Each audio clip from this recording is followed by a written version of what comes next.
भगवान बादरायण हैं।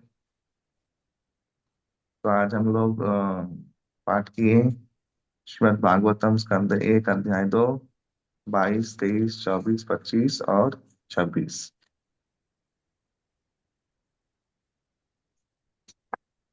जो 22 नंबर श्लोक, सॉरी, जो 23 नंबर श्लोक का भावार्थ है वही 26 नंबर श्लोक का भावार्थ है एक्चुअली।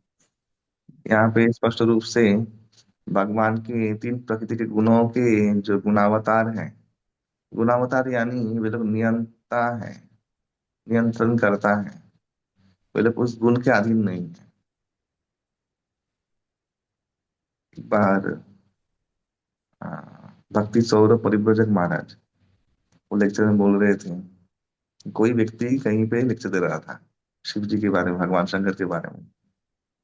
तो वो बोल रहे हैं कि भगवान शंकर तमोगुणी है।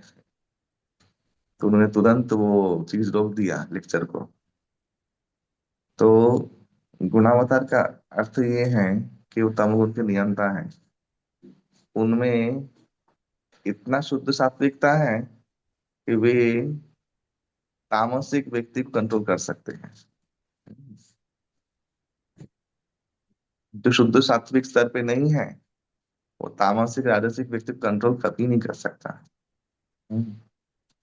यहाँ पे प्रकृति गुणात्मक जो क्रिया है ऑफिशियल, उसके बारे में इनका अवतार हुआ है, और ये तीनों एक ही बराबर ब्रह्म है। यहाँ पे जो 23 नंबर श्लोक है, ये श्लोक का अर्थ ये है, तो दिव्य भगवान प्रकृति के 3 गुणों सत्व रज तमो से अप्रत्यक्ष रूप से संबंध है, और वे भौतिक जगत की उत्पत्ति, पालन और संहार करने ये मेन कारण है। ये तीनों जो ऑफिशियल भगवान है वो स्वयं भगवान ही है। इसमें कोई भेद नहीं है, एक बाल तो भी भेद नहीं होता है इस श्लोक के अनुसार। लेकिन यहाँ पे बोला है कि हाँ, लाभ मिल सकता है आपको सत्वगुणी मूर्ति से, वो विष्णु भगवान, अ, हरि। क्योंकि गीता में भगवान ने स्पष्ट किया है, अ, इन तीनों जो विभूतियां हैं, जो तो मटेरियल वर्ल्ड में ये लोग हैं, ये जो विष्णु भी है ये मटेरियल वर्ल्ड में है, शतद्वीप नामक ग्रह में। इनका काम सत्वगुण प्रधान पालन करना। पालन सत्वगुण से होता है, पालन पोषण। और रजगुण से आपका सृष्टि होता है, उत्पत्ति। और संहार होता है तामसिक गुण से। तो ये गुणों के अंडर में ही जो जो अपॉर्चुनिटीज है लोगों के लिए, ये तीनों देवता, तीनों भगवत विभूति, ये लोग वही अपॉर्चुनिटी लोगों को देंगे। इनसे आप आ, जैसे प्रभुपाद उदाहरण दे, हिरण्यकशिपु। एक्चुअली अमर तो सब लोग ही हैं, कोई तो मरता नहीं है। शरीर तो मरता है लेकिन आत्मा तो मरती नहीं है। लेकिन वो जो बुद्धि है, वो तपस्या करने के बाद भी अमरत्व का जो वरदान मांगा, यानी वो बुद्धि अभी तक भी उसको डेवलप नहीं हुआ है। ये आत्मा शाश्वत है। अमर, एवरीवन अमर है, कोई ऐसा नहीं है कि जो मरणशील है। मरणशील दैहिक प्रकृति युक्त ये देह होता है। लेकिन हिरण्यकशिपु तपस्या करने के बावजूद जो देवता है वो है ब्रह्मदेव, वो इस सत्य को रियलाइज नहीं कर पाए। इसका अर्थ ये है कि इनका उपासना उस गुण का जितना अपॉर्चुनिटीज है वहां तक ही सीमित है। इसका इनका उपासना एनलाइटनमेंट नहीं देता है। अभी आप लोग बोल रहे हैं तो काशी में तो भगवान शंकर मुक्ति दे रहे हैं। मुक्ति कैसे दे रहे हैं? हाँ, पंचमुखे राम नाम जपे त्रिपुरारी। 5 मुखों से भगवान राम नाम का उपदेश करके उनको दिव्यता दे रहे हैं काशी, काशी खंड में। हाँ, वे कई बल्लभनाथ है, वे मुक्ति देते हैं, मोक्ष देते हैं, वो सब ठीक है। क्योंकि भगवान के स्वांश विलास है, वो दे ही सकते हैं, उसमें कोई आ, अतिशयोक्ति नहीं है। लेकिन फिर भी जो उनके उपासक हैं, उनका सीमाबद्धता ये भौतिक जगत तक ही रह जाता है। लेकिन वहीं जो भी जैसा भी श्रीहरि के संपर्क में आता है, उनका वास्तविक ज्ञान का विकास होता है, और उनमें सत्व गुण का डेवलपमेंट होता है। ये तो एकदम प्रैक्टिकली आप लोग देख सकते हैं। तो इसीलिए आ, जीव का परम कल्याण होता है सत्व गुण से। सत्वगुण ज्ञान और सुखदायी है। यद्यपि ये गुण में रहना हम लोग का उद्देश्य नहीं है, बट सत्वगुण है प्लेटफॉर्म जिससे हम लोग भक्ति का जो चेतना है उसको बहुत काल तक एक एक अभ्यास में ला सकते हैं, स्वभाव में ला सकते हैं। और अभ्यास जब स्वभाव बन जाएगा तब आप सत्वगुण को ऊपर उठ के आप शुद्ध सत्व चले जाएंगे।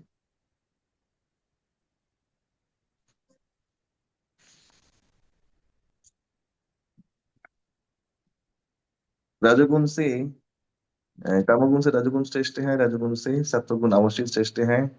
ठीक जैसे लकड़ी से धुआं श्रेष्ठ है, धुआं से अग्नि श्रेष्ठ है, क्योंकि वो अग्नि समस्त भौतिक ता के अस्तित्व को नाश करने वाली होती है। इसलिए अग्नि के द्वारा अग्निष्टोम यज्ञ होता है, परम पवित्र है। अग्नि में जो भी संस्पर्श में आएगा पवित्रता लाभ करेगा। शत्रुघ्न पवित्र शत्रुघ्न पर संस्पर्श में जो भी लोग व्यक्ति आएगा वो धीरे धीरे पवित्रता लाभ करेगा। ये उद्देश्य है। लेकिन लास्ट वाला जो श्लोक हम लोगों ने पढ़ा, वो है कि घोर रूपान हित्वा भूत पति नतः मुमुक्षवः। भगवान के अलावा यहाँ पे तो प्रभुपाद ने एक चीज लिखा कि मोक्ष नहीं दे सकते, लेकिन एक और चीज भी नहीं कर सकते। वो क्या है? भगवान के अलावा कोई व्यक्ति कर्मफल नष्ट नहीं कर सकता। ये भी याद रखिएगा। मुक्ति हित्वा अन्यथा स्वरूप व्यवस्थिति। भागवती कहेगा आगे जाके मुक्ति का स्वर माने अवस्था अवस्था क्या है? मुक्ति हित्वा अन्यथा स्वरूप व्यवस्थिति, माने स्वरूप में स्थित होने को मुक्ति बोलते हैं। स्वरूप में स्थित होगा कब? व्यक्ति जब भी शुद्ध सत्व में रहेगा तभी वो स्वरूप में स्थित होगा। और वो स्वरूप क्या है? जीवित स्वरूप है कृष्ण नित्य दास, कृष्ण तथा शक्ति भेदाभेद प्रकाश। ये है वो स्वरूप। किसी के पास जाने से आपका कर्मफल का बंधन नष्ट नहीं होगा। पुण्य कर्म हो सकता है, कुछ बेनिफिट मिल सकता है, लेकिन कर्मफल नष्ट नहीं होता। लेकिन यहाँ पे एक विशेषता है।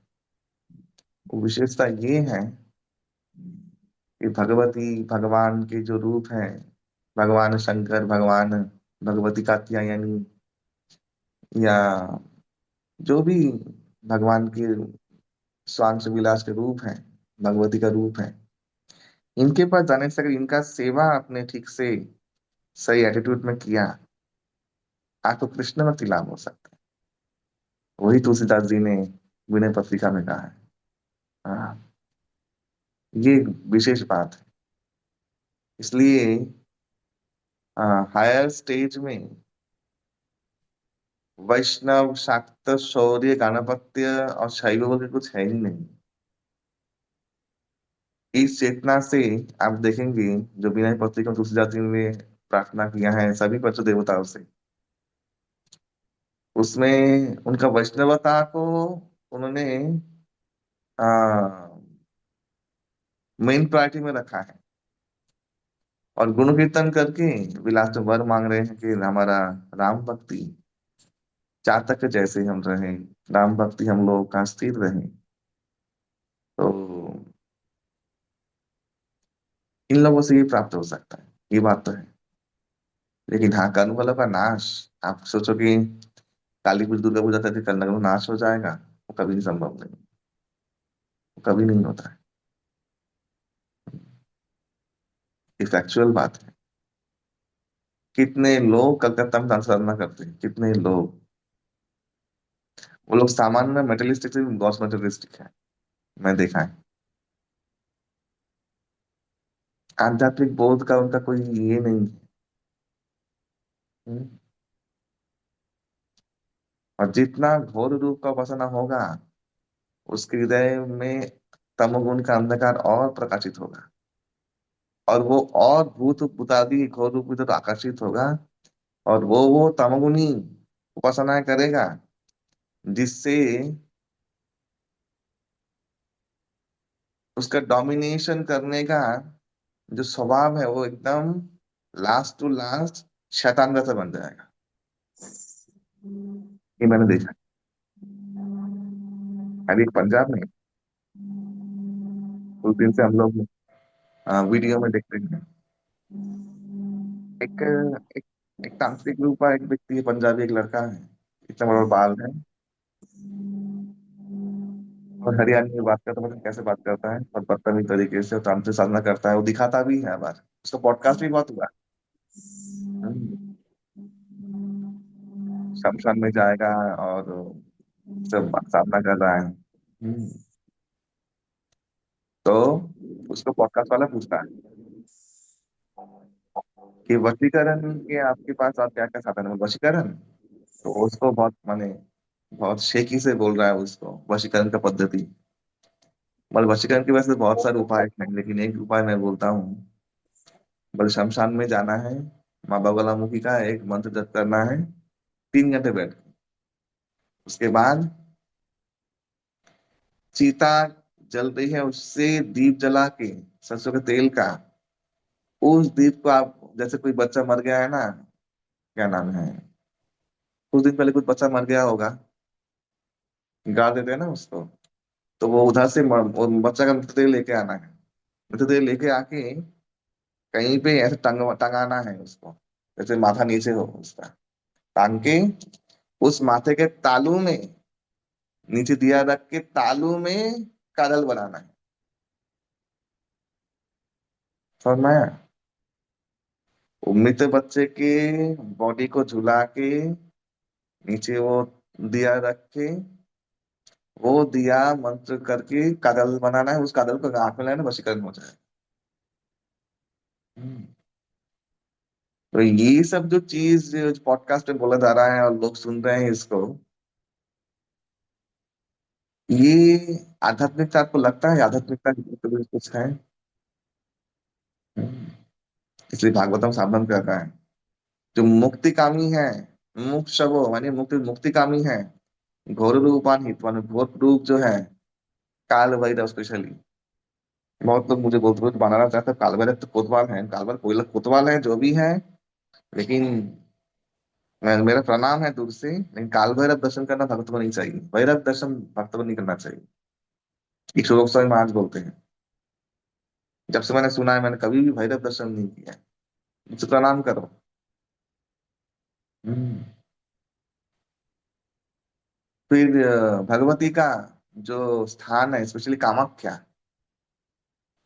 भक्तों को कभी जाना नहीं चाहिए। इवन तारापीठ भी मैं मना करूंगा, तारापीठ में भी तांत्रिक क्रिया इत्यादि होता है, दूर से प्रणाम करें ठीक है, भगवती है उनका प्रणाम है, उनका उनका खुद का रूप है, बट वे योगिनी द्वारा परिवेष्टित होती है हमेशा। ये सब जो दिव्य देवियां हैं, ये लोग योगिनी द्वारा, 64 योगिनी है इनका, इनका ये है, और 64 योगिनी द्वारा परिवृत रहती है हमेशा, और वे सभी लोग अघोर रूपिणी है।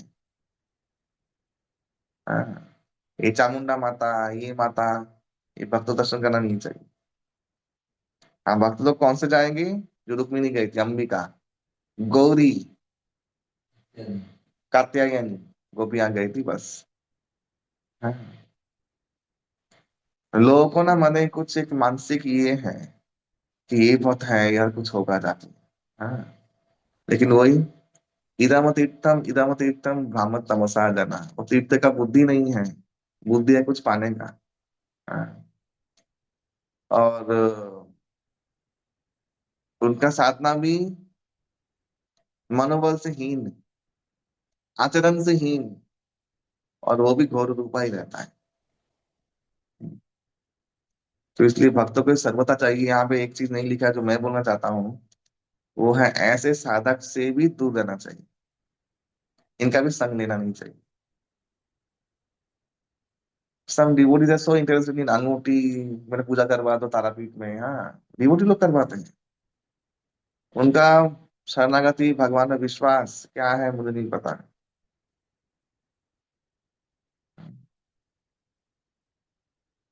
सारा तंत्र मंत्र करके मैं बैठा हुआ हूँ। जो एक पक्ष जानते हैं वो लोग उसका ही पक्ष लेंगे, मैं दोनों पक्ष जानता हूँ, तो एक्चुअली क्या श्रेष्ठ है मुझे पता है।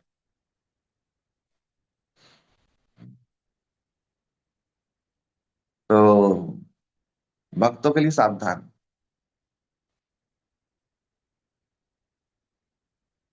जो भगवान की भगवती का पूजा इत्यादि है वो होना ही चाहिए, और उसमें कभी भी माने कर्तव्य परायण होकर उसका सेवा करना ही चाहिए, लेकिन सात्विक पद्धति से। और उसका एटीट्यूड जो यही है कि भगवान के सब लोग सेवक है, भगवान विशुद्ध भक्त हैं। क्योंकि तुलसीदास ने भी कहा है, गौरी ऐसा कोई श्रवण करने वाला व्यक्ति नहीं है, भगवती जैसा, पार्वती जैसा। तभी भगवान शंकर उनको अंक में बैठाते हैं कि अपने जो जो श्रोता है भगवान शंकर उनको ज्यादा मान दे रहे हैं, उनको अपने आसन से ऊपर बैठा रहे हैं। ये इसका माने तात्पर्य है। तो गौरी जैसा कोई श्रवण करने वाला व्यक्ति नहीं है। आप जितना भी देखिए पद्म पुराण का किसके साथ है बात? हाँ, उमा गौरी संवाद। जितने भी स्तोत्र हैं आप लोग जब करते हैं कुछ कुछ पंचरात्र से, वो किसके साथ है? उमा महेश्वर संवाद। हाँ, गीता का जो महिमा है पद्म पुराण में, उमा महेश्वर संवाद है। हाँ, तो दोनों परम रसिक हैं। तो उनको उस भाव से हम लोग अपना अभिवादन प्रणाम निवेदन करेंगे। और कृष्ण भक्ति के लिए जैसे कात्यायनी पूजा किया हमारी गोपांगनाओं। लेकिन भक्तों को कभी भी एकाकी का प्रसाद भी खाना नहीं चाहिए। क्या मलेंदु करता है सब। हाँ, कहीं भी चला जाएगा, खिचड़ी खा लेगा, ये खा लेगा। कभी नहीं, कभी जो देव उन योगिनों को अर्पित होता है, वो वैष्णव के भोजन नहीं है actually। वहाँ देते ही कहाँ है। हाँ, वो पा सकते हैं। इवन काली घाट का प्रसाद भी पा सकते हैं, क्योंकि काली घाट में क्या करते हैं, वो जो मिठाई लेके जाते हैं वो माँ काली को जाके मुंह लगाते हैं। वहां पे वो जो नैवेद्य जो पूजा होता है वो नहीं, लेकिन ये जो विशेष पूजा करके जो करते हैं ना, वो प्रसाद कभी भी भक्तों को खाना नहीं चाहिए। अच्छा, वो खाने से क्या होता है, ये महाराज जी से मुझे सुना है, वो खाने से सर्वथा भक्ति तिरोहित हो जाती है। भगवान की पराशुद्ध भक्ति तिरोहित हो जाती है कुछ क्षण के लिए। क्योंकि वो डाकिनी जोगिनियों का भी अर्पित किया हुआ, पार्षदों का अर्पित किया हुआ प्रसाद आप लोग खा रहे हैं। सिर्फ पाली तक रहता तो अलग बात था, लेकिन बाद में तो उनको अर्पण होता है ना सब योगिनियों को। तो विधि योग मैं जानता हूँ। इसीलिए भक्त समभाव रखेगा, एक मर्यादा में रहे।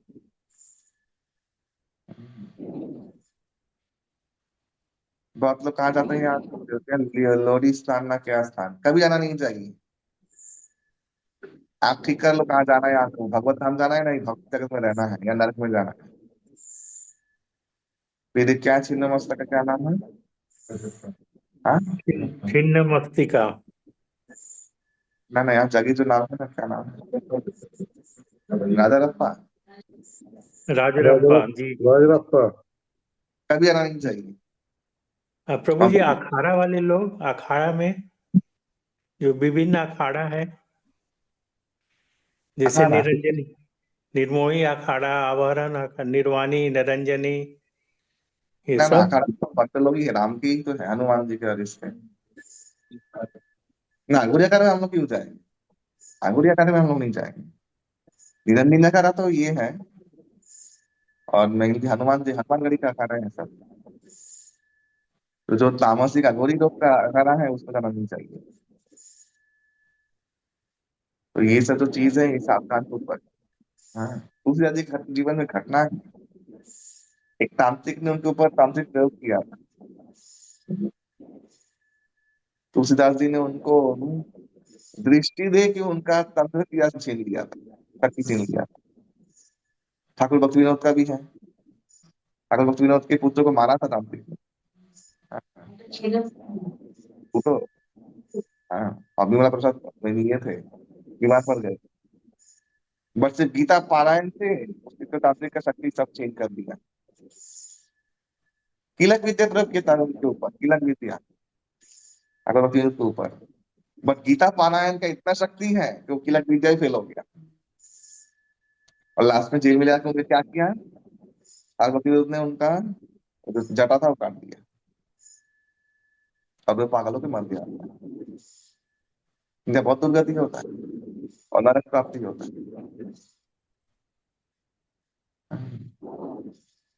तो कभी भी इनका आशा, इनका संग, इनका दर्शन, यहाँ जाना कभी भक्तों को उचित नहीं है।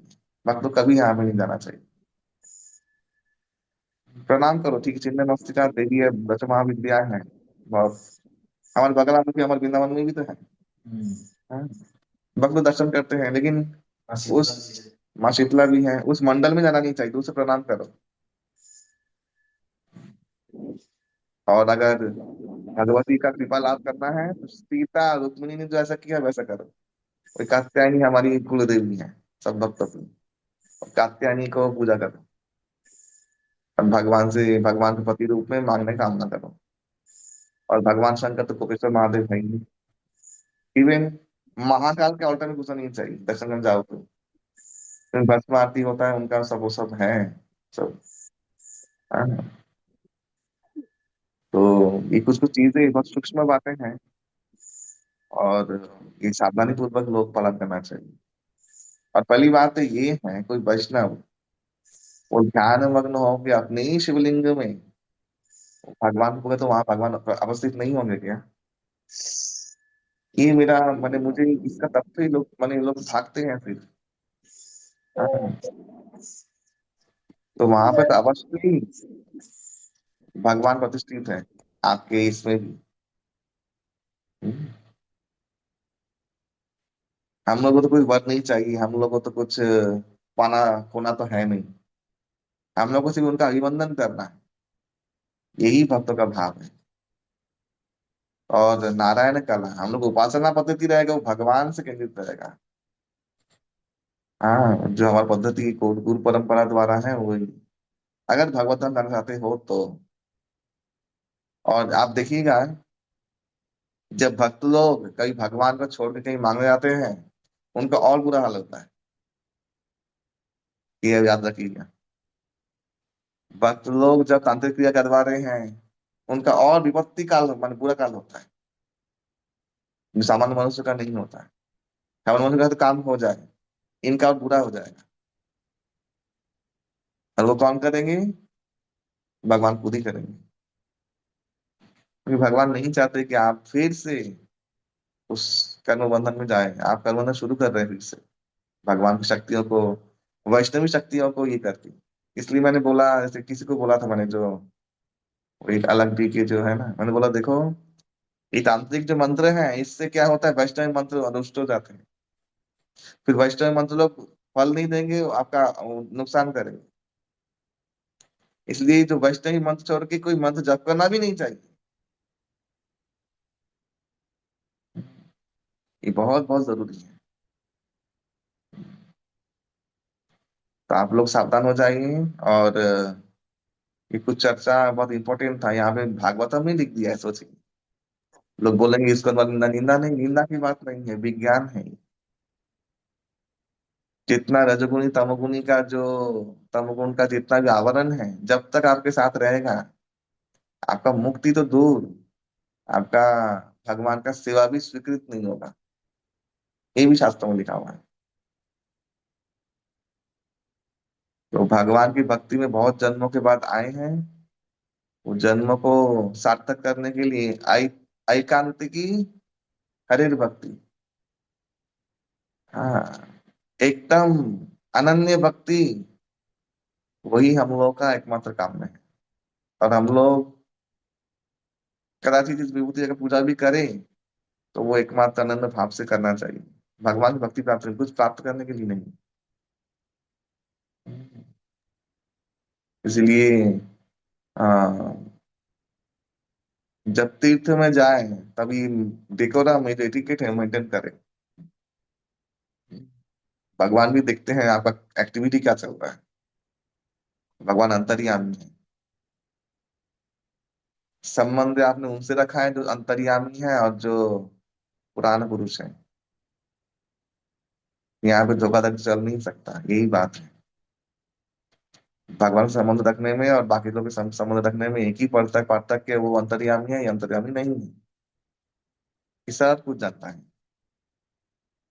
कदाचित भी भक्तों को श्री राधा कृष्ण चरणारविंद छोड़कर और किसी जगह पे कोई कुछ, और भगवान जो कामना वासना पूर्ण कर सकता है कौन है? हाँ? कौन कर सकता है?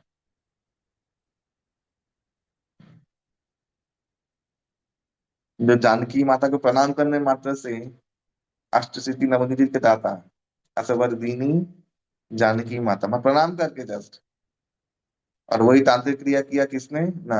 रावण ने सरकार का यज्ञ में दिया। उसका फल देख लो, हनुमान जी का फल देख लो। फल से भी लोगों को वचन में आ जाना चाहिए कि फल क्या मिल रहा है। प्रहलाद महाराज ने तो गुरु तपस्या ही नहीं किया। प्रहलाद महाराज शरणागति किया, प्रेम से पुकारा उस भगवान को, और देखो फल क्या हुआ। शुक्राचार्य है तंत्र गुरु एक्चुअली, विशाल तंत्र मंत्र का माने ज्ञाता वे थे, कुछ नहीं कर पाए। क्योंकि ये जो यहाँ पे एक दिया ना घोर रूपान, वो घोर रूपान भी भगवान दांत में लगे रहते हैं। भगवान चबा जाते हैं उन लोग जब काल रूप प्रकट होते हैं। वो घोर से भी वो महाघोर है भगवान नृसिंहदेव। तो महाघोराय मंत्र आता है ना, महाघोराय, वो घोर रूप को भी खा जाएंगे चब चबा के। और तंत्र क्रिया में लास्ट में नरसिंह की क्रिया ही होता है। तंत्र की क्रियाओं से बचने के लिए लास्ट में नृसिंह शरण नहीं करना पड़ता है। ये भी तंत्र में है, सत्य बात है ये। लास्ट में नृसिंह देव का शरण करना पड़ता है, लास्ट टू लास्ट। तो इसलिए आ, इन सब विभूति के तत्व जान के इन संबंध रखें, और अपना एटीट्यूड एकदम ट्यून करें शुद्ध भक्ति की तरफ। जहीं ये सब होगा, तुरंत ये सब रिएक्शन आना शुरू हो जाएगा। और सबसे बड़ी बात है, हम लोग भगवान से नजरों में और विश्वास खो देते हैं। सबसे बड़ा बात है, भगवान हम लोग को उस कैटेगरी में रखते नहीं। वो देवी देवता का जाना उधर जब भगवान गीता में कहा है ना, तो ही भाव आत्मा उनको वो भी भाव में प्रतिष्ठित कर देता हूँ जो अन्य देवता के पास जाते हैं। हम्म। ऐसे हम विजय को चले गए ग्रंथ क्रिया करने के लिए, एग्जाम्पल है, अपने आंखों के सामने एग्जाम्पल है। भगवान वहीं भी भेज देते हैं। हम लोग के आंखों के सामने एग्जाम्पल है विजय गोविंद प्रभु, तारापीठ पड़े हुए हैं अभी।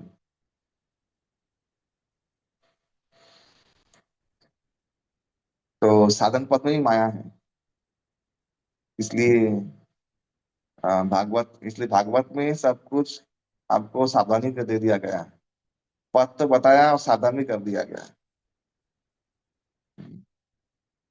हरे कृष्ण प्रभु बात की जाए, किसी को प्रश्न है तो पूछ सकते हैं। हरे कृष्णा प्रभु जी। प्रभु जी, आपने बोला था ना अभी कि जैसे देवी का प्रसाद मतलब जैसे खाते हैं तो तमोगुण बढ़ सकता है, मतलब स्पेसिफिकली जो 10 महाविद्या हैं। तो फिर इनका सृष्टि क्यों किया गया, मतलब इनको पूजा का पद्धति क्यों लाया गया? जैसे अगर कोई उसमें और घुस जाएगा तमोगुण में तो फिर तो वो और नरकगामी हो जाएगा। ये सब महाविद्या प्रकट हुई थी, इनका उपासना पद्धति चलाने के लिए नहीं। ये महाविद्या ने राक्षसों को संहार किया था, अष्टमात्रिका इन लोगों ने। ये इसमें देवी भागवतों में है। उनका प्राकट्य हुआ तो विशेष कारण के लिए। अवश्य जो प्रकट हुए तो श्रुति सब लोगों ने किया ही होगा, वही मंत्र बन गया इन लोगों का। अभी इन लोगों से जो पूजा पद्धति होता है, ये तांत्रिक पद्धति से होता है। और तांत्रिक पद्धतियां जो है वो यक्षों के द्वारा बताई गई, यक्षिनियों के द्वारा मैक्सिमम। तो वो घोर रूपा है, और इसलिए वो सेलेस्टियल लोग भी वैसा पूजा करते हैं। आप सोचिए मनुष्य का क्या कहना है, यक्ष लोग भी ऐसा पूजा करते हैं। ऐसे एक घोर पूजा, अघोर पूजा। तो ये पूजा पद्धति अ, मनुष्य प्रवर्तन किया यक्षों ने।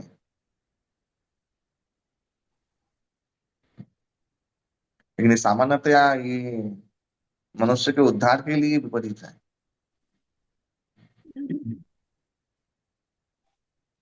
यही है।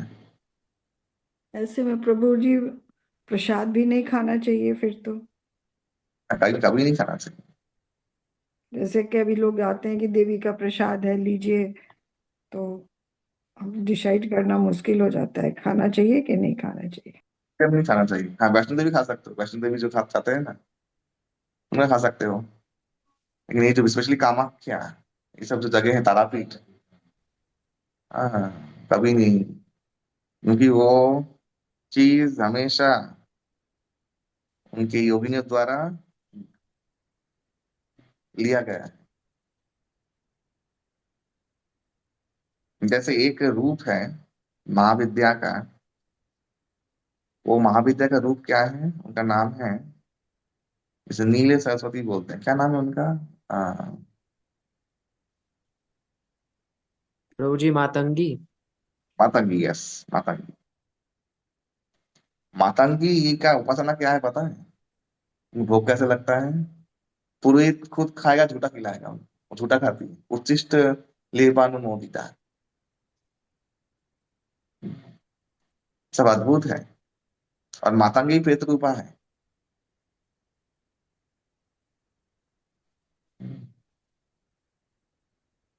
तो मेनली लोग इनको उपासना क्यों करते हैं? उसका मेन कारण है भौतिक भोग करना, नाना रूप से चमत्कार चीजें प्राप्त, चमत्कार दिखाना, ये सब है। इसका लाभ क्या है? मेरा प्रश्न ये है। कोई अमर बन नहीं सकता, कोई जितना दिन आपको विधाता ने दिया है शरीर, उससे ज्यादा रह नहीं सकता एक सेकंड भी। और फिर तो मेलोडी खाओ, कूद जान जाओ, उसके बाद तो हालत खराब होने वाला है। हम्म। হরে কৃষ্ণ বাবুজি, हाँ, हरे कृष्णा। এই এই সব তন্ত্র বা এই ধরনের কালী মহাকাল এই তার পূজা বা প্রসাদ খেলে তাহলে তাদেরকে বারবার জন্ম নিতে হয়, তার মানে তো এই নাকি? एकदम। मैंने बोला ना एक चीज, भक्ति, इन लोग प्रसाद खाने में भक्ति तिरोहित हो जाता है। भक्ति का जो चीज है वो नष्ट हो जाता है। वैष्णव विद्या नष्ट हो जाती है। आपको जो शिक्षा दृष्टांत दिया गया है, गोपाल मंत्र दिया गया है, सब मंत्र, वो सब विद्या नष्ट हो जाती है। हरे कृष्ण प्रभु जी।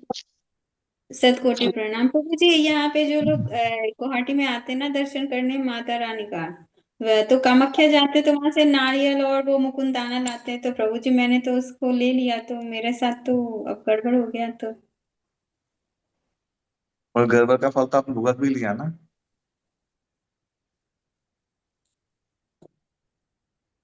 तो एनी हाउ, आपने लिया, नॉलेज नहीं था, लेकिन आइंदा से मत लीजिएगा।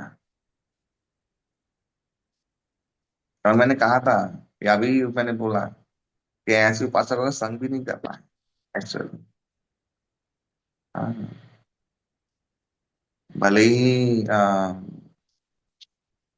मेरा ही फ्रेंड तांत्रिक है, तंत्र गुरु ही है, लेकिन मैं कभी संग नहीं लेता हूँ उसका।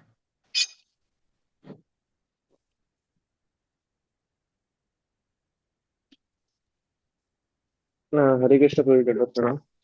मैंने कुछ प्रभु जी मैं बोल रहा हूँ ना कि ये जो वरही देवी होती है, ये क्या तामसिक देवी है या सात्विक देवी है?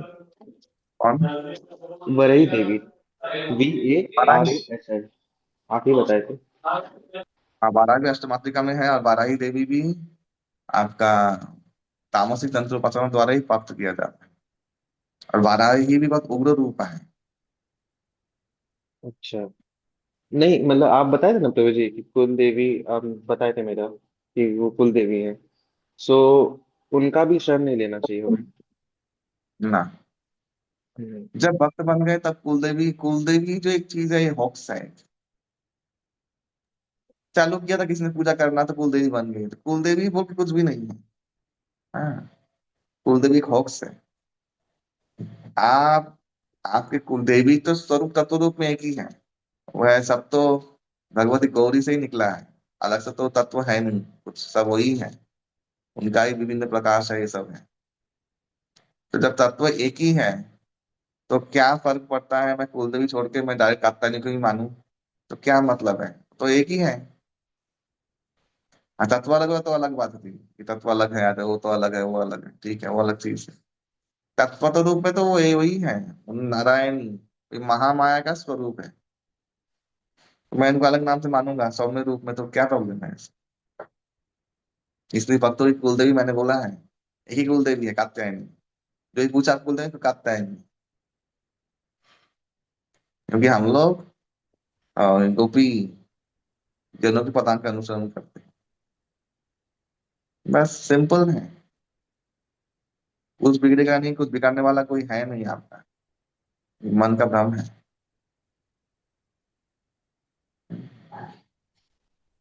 ऐसे भूत प्रेत का पूजा करने वाले प्रभु जी, वो लोग तो शायद उसी योनियों में जाते हैं। एकदम। एक जो मजे की बात ये है, देखिएगा, ये प्रमाणित हुआ है। वो है जो देवी आती है ना, बोलते हैं देवी आती है सब सबका, वो सच में उसके अंदर हॉन्ट होता है, और देवी नहीं, यही तांत्रिक लोग जाके बदमाशी करते हैं, जो मरने के बाद ऐसा ऐसा करते हैं, यही तांत्रिक लोग। प्रभु जी, सिखों का लंगर प्रसाद खाना चाहिए कि नहीं खाना चाहिए? हाँ, तो वो तो और भी नहीं खाना चाहिए, उसमें तो प्याज डलता है। ओ, अच्छा, नहीं मालूम था। और कड़ा प्रसाद जो उनका होता है, हलवा वाला। वो ले सकते हैं, काला प्रसाद तो घी आटा से बनाते हैं, but that is prasad, I don't know that is prasad. वो तो ऐसे बना के बांटते रहते हैं, प्रसाद कहाँ से हुआ? कुछ किसी को भोग ही तो लगा लगा नहीं है। प्रसाद का जो चीज है, कॉन्सेप्ट है, वो कॉन्सेप्ट लोगों को क्लियर नहीं है। ऐसे ही खा सकते हैं, हलवा बना है, अच्छा है, ऐसे ही। और मेनली तो हरि प्रसाद है, वही सर्वोत्तम है। उसका उसका क्या बोलते हैं, उसका रिप्लेसमेंट नहीं है। भगवत महाप्रसाद, ये उसके साथ ये सब ये सब इनके, इनका कोई तुलना नहीं है, और वो रिप्लेसमेंट नहीं है इसका। मैंने पहले भी कहा है कि देखिए, आप पूजा करते हैं, चामुंडा को निवेदन कर रहे हैं, तो पहले इधर अधिपते श्री विष्णवे नमः मन से बोलना ही पड़ेगा। तो जो प्रसादी खाना है इन लोगों को भी और हम लोगों को भी, तो क्या अंतर है? हम डायरेक्ट प्रसाद खा रहे हैं, ये लोग तो हम, और इनका प्रसाद वो इनडायरेक्टली खा रहे हैं। But the main fact is, उनके पूजा में एक त्रुटि है। आप देखिएगा, जब चामुंडा पूजा हो रहा है बेलूर मठ में, तब सब आमिष आहार देते चामुंडा को, उसमें भी तुलसी फेंक के वो लोग बोलते हैं इधर अधिपति से विष्णवे नमः। विष्णवे, भगवान विष्णु और तामसिक आहार कभी भी ग्रहण नहीं करते। मेन कॉन्सेप्ट ये है। मांस कभी विष्णु को माने निवेदित होगा, ये महा अपराध है, ये सोचना भी। But somehow or other they do, every year they do। और फिर उसको चामुंडा को निवेदन करते हैं, जो पद्धति है कर्मकांडी पद्धति। तो ये तो माने गोड़ामी अनाचार है।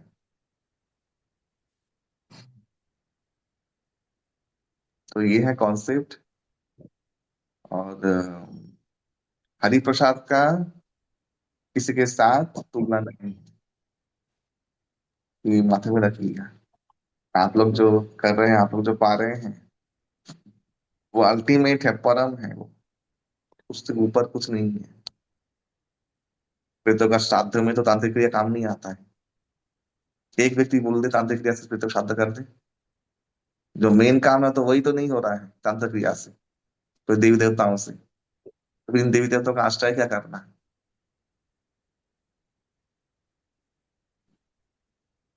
इतना बड़ा सब तीर्थों का मेन तीर्थ गया है, पिंडदान तर्पण आदि इत्यादि, ये तो तंत्र क्रिया से नहीं हो रहा है, शिव जी से भी नहीं हो रहा है, काल भैरव काली से किसी से भी नहीं हो रहा है। किससे हो रहा है? विष्णुपाद। विष्णु खुद का भी पूरा मूर्ति भी नहीं है, सिर्फ चरण चिन्ह है, उससे काम हो रहा है। तो आप तो पूरे विष्णु से लगे हुए हो। तो ये बुद्धि लोगों को होना चाहिए। बहुत सरल है समझना, इतना कठिन नहीं है कौन श्रेष्ठ है और कौन सत्वगुण मूर्ति है। सब माओ के तीर्थों में कुछ ना कुछ कुंड इत्यादि है। जैसे वैष्णो देवी बाणगंगा है, कामाख्या में भी एक कुंड है। हाँ, मरने के समय तुम्हें कौन जल दिया जाएगा? उन कुंड में जल दो, तुम उनके भक्त हो तो। तब उनके भक्त भी तुम्हें गंगा जल ही देंगे। बहुत सरल है। मुंह में तुलसी ही देंगे, बेलपत्र नहीं देंगे। या जवा पुष्प को उन माँ का छुआ हुआ वो भी नहीं देंगे। क्यों नहीं है भाई आचरण तुम लोगों का? क्योंकि परम तत्व जहाँ पे काम है वहां पर धंधाबाजी तो है ही, चालाकी तो वहां पे है। वहां भगवान श्री हरि के बिना कुछ होने गति होने वाला नहीं है, नहीं है, नहीं है। पिंडदान देने गया में ही जाना पड़ेगा। कामाख्या जा नहीं सकते और कहीं नहीं जा सकते, या हरिद्वार या सरयू, सब भगवान विष्णु के केंद्रित है। जो मेन काम है वही करने में असमर्थ है, तो और फिर बाकी चीज का क्या आशा करना? ये लोग का लॉजिक होना चाहिए। इसीलिए भक्तों को हमेशा तीर्थ जा भी रहे अन्न देवांतर में, तो वहां भाव लेना चाहिए कि हमारे परम आचार्य रसिक आचार्य हैं, स्पेशली भगवान शंकर के प्रति। देवघर जा रहे हैं तो हम परम आचार्य हैं, बस ये भाव होना चाहिए। प्रभु जी, शिव जी का चढ़ा हुआ प्रसाद खा सकते हैं क्या? और उसमें भेद है। शिव जी का जैसे ज्योतिर्लिंग है, उन प्रसाद खा सकते हैं आप लोग, वो शास्त्र में लिखा हुआ है, शिव महापुराण में। लेकिन जो टंकार युक्त तो शिव जी हैं, जिसको छेनी हथौड़ी से बनाया गया है, उस शिव जी के लिंग का पूजा हुआ या लिंग में स्पर्श हुआ हुआ चीज का चंडाधिकार होता है। वो आप अगर खाएंगे तो आप नेचर में कुत्ता बनेंगे डेफिनेटली, कोई रोक नहीं सकता। प्रभु जी, और नर्मदेश्वर लिंग का? नर्मदेश्वर लिंग चंडाधिकार युक्त नहीं है, इसलिए भक्त लोग नर्मदेश्वर लिंग ही पूजा करना चाहिए। आप वृंदावन में जाइए, सब नर्मदेश्वर लिंग है, एक भी टंका युक्त काला लिंग नहीं है वहां। चकलेश्वर बोलो तुम्हारा, एकमात्र हाँ एक है भूतेश्वर, उसमें भी भक्तों का उसका प्रसाद नहीं खाना चाहिए। लेकिन चक्रेश्वर गोपेश्वर महादेव सब लाल लिंग है, ठीक है। तो ये 14 जो ज्योतिर्लिंग है उसमें उज्जैन का छोड़ करके बाकी का ले सकते हैं ना प्रभु जी? द्वादश ज्योतिर्लिंग, चौदह चौदह नहीं है, द्वादश 14 नहीं, ज्योतिर्लिंग। द्वादश द्वादश ज्योतिर्लिंग का, तो वहां उज्जैन छोड़ के। छोड़ के जी सबका ले सकते हैं। प्रभु जी, जैसे मुरुगन हमारी स्वामी का क्या प्रसाद ले सकते हैं? क्योंकि मेरे दक्षिण के दोस्त लोग उनके ही संप्रदाय से मतलब है। मुरुगन संप्रदाय जी प्रभु जी। ना, प्रसाद इतना लेने का क्या टेंडेंसी समझ में आया, मतलब कुछ अच्छा बनाते हैं क्या जो लोग संभला नहीं पाते? तुम लोग प्रणाम करते लगते हो। प्रभु, क्या होता है ना, जब किसी का प्रसाद आता है तो नहीं लेते तो उसका सेंटिमेंट हर्ट हो जाता है। वो चाहते हैं कि हम उनके सामने ही प्रसाद पाएं। हम बोल देते कि नहीं, आप उनको दे दीजिए, हम बाद में ले लेंगे। तो उनको ये विश्वास नहीं होता, उसको लगता है ये लोग वैष्णव है तो जरूर फेंक देगा प्रसाद को। तो उसका सेंटिमेंट तुरंत हर्ट होने लगता है। यहाँ पे तो बहुत होता है, बहुत गुवाहाटी में बहुत ज्यादा ही सेंटिमेंटल है। और जैसे कि अभी एक यहाँ के जो सिंगर का डेथ हुआ, अभी भी जाकर के सब लोग वहां पे धूप दीप जला रहे हैं, शराब चढ़ाते हैं, पता नहीं क्या क्या करते हैं प्रभु। उसको भगवान बना दिया है प्रभु, और एकदम स्टैचू बना के उसका आरती वगैरह सब करते हैं और उनके गाना चलाते हैं, शराब पीते हैं वहां पे बच्चे लोग, क्या क्या करते हैं, बहुत गलत होता है वहां पे। यही है तामसिक देवी देव पूजा करने का माने फल। दे आर घोर मेटलिस्टिक। तो सामने लीजिए, बोले मैं बाद में, मेरे काम है, मैं वही अशुद्ध हूँ, मैं बाद में खा लूंगी। बोलिए कुछ बहाना बना के। मुसलमान लोग कभी भी हिंदुओं का प्रसाद नहीं लेता है, कभी नहीं खाएगा प्रभु जी। क्रिश्चियन भी नहीं लेता प्रभु जी। क्रिश्चियन लोग तो मुंह में बोल देते हैं हम लोग लोग आपका को भी सोच ही समझ के प्रसाद ग्रहण करना है ना प्रभु जी, ये तो बात इससे समझ में आती है। हाँ, एकदम फैक्ट बात है, मैं आपको बोल रहा हूँ, फैक्ट बात है। सबका दिया हुआ नहीं खाने का। अब प्रभु हमारे जी बीजेपी यात्रा में जो जाते हैं, जैसे मान लीजिए कि हम गोवर्धन परिक्रमा कर रहे हैं, तो वहां पर जो भंडारा चलता है वो लोग अगर देते कभी हैं नहीं तो वो खाना लेना चाहिए, चाहिए नहीं? कभी नहीं खाना चाहिए। आपका जो परिक्रमा फल है वो लोग दान कर देंगे। जी प्रभु जी, बहुत धन्यवाद प्रभु जी, सब डाउट क्लियर कर दिए प्रभु जी आप। सबको मना करता हूँ कि ये सब मत खा, भंडारा का प्रसाद कभी मत खाना। महाराज भी मैं बोले हैं बहुत लेक्चर में, मैं तो कभी नहीं लेती हूँ प्रभु जी, कभी नहीं लिया है जीवन में। कभी नहीं लेना चाहिए भंडारा का प्रसाद। साधु संत लोग ले भी ले उनको पचा लेंगे, लेकिन गृहस्थ लोग तो कभी नहीं लेना चाहिए, क्योंकि वो लोग तो किसी उद्देश्य से कर रहे हैं, भंडारा दे रहे हैं। हाँ, वो पुण्य आपका शोषण कर लेंगे, वो गया उनके अकाउंट में। मेरा मन होता था कभी कभी लेने के लिए, भूख लगी होती थी, लेकिन मेरी माता जी है, मेरा हाथ पकड़ के खींच के ले आती थी कि न खुद लेती थी न मुझे लेने देती थी। नहीं लेना चाहिए, खरीद के खाइए, फल खाइए, खरीद के खा लीजिए, बहुत कुछ मिलता है। भंडारा कभी नहीं खाना चाहिए। हम लोग का साधु साजी के भंडारा होता है जो वृंदावन में, हम लोग उसी में जाते हैं। हम लोग तो लोग भंडारा कर रहे हैं, बाहर के लोग आके हम लोग कभी नहीं खाते, उनका उद्देश्य होता है। ओके, हरे कृष्ण, बात की।